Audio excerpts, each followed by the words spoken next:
Hi all. In this video, let's try to host a static website in an S3 bucket and try to access the website using a custom domain. Let's store the hosted zone name in a variable.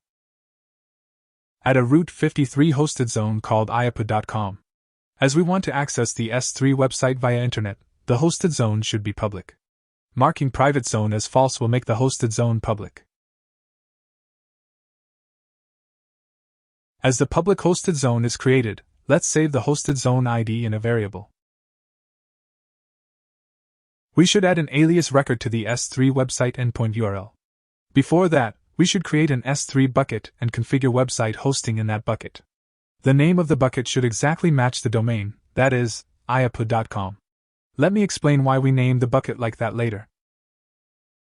Update the named server's values of GoDaddy domain with the root 53 hosted zone's named server values.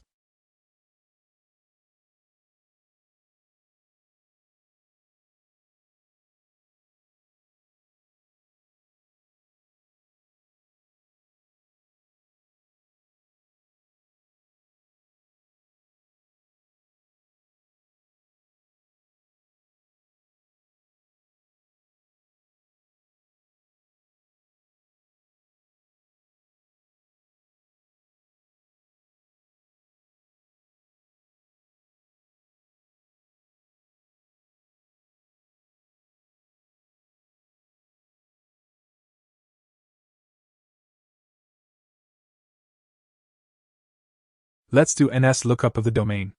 Okay, it will take some time to propagate. Create an S3 bucket in a specific region with the same name as the domain.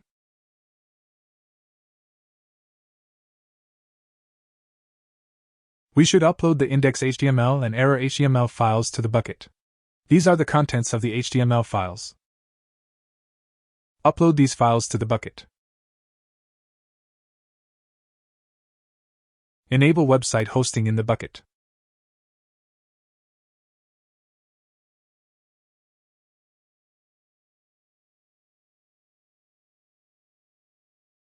This is the S3 website endpoint URL. Try to load this in the browser. Okay, it did not work. We would get 403 forbidden error when either one of the following is true. Number 1.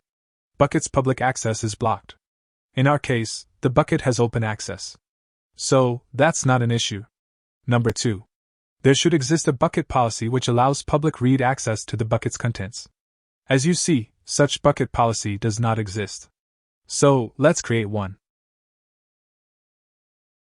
Add the bucket policy. Try to load the URL in the browser now. Great! We have successfully hosted our static content in S3 website.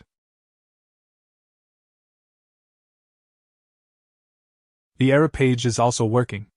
Let's try to access the site using the domain alias.com. For that, we should add an alias record in the hosted zone. That alias record should point to the S3 website endpoint URL.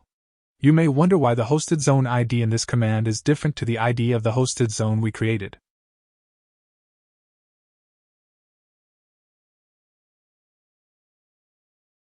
That ID in the command is the hosted zone ID of the S3 website endpoint for my region, which is Mumbai.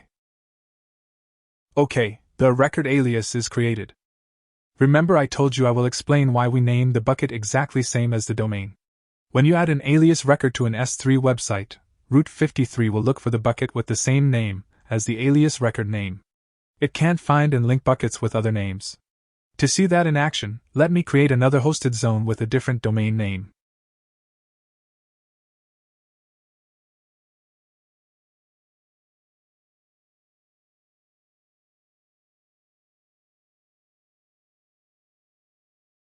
Let's try to add an alias record to this new domain pointing to the S3 website URL.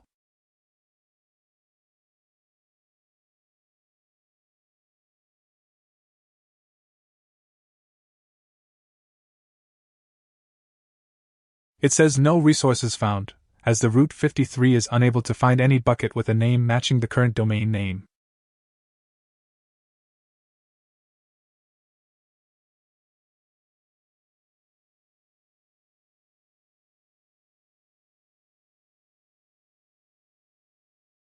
However, it can find the S3 bucket for iapo.com as we have already created a bucket with the same name. Let's not create the alias record as we have already created it through CLI. Let's try to ns lookup http iapo.com.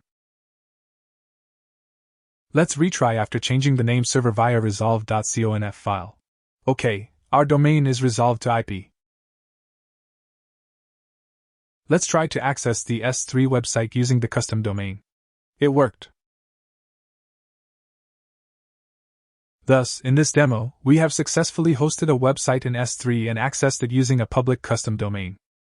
If you find this video useful and interesting, please like, comment, share, subscribe, and don't forget to press the bell icon. See you in another video. Thank you.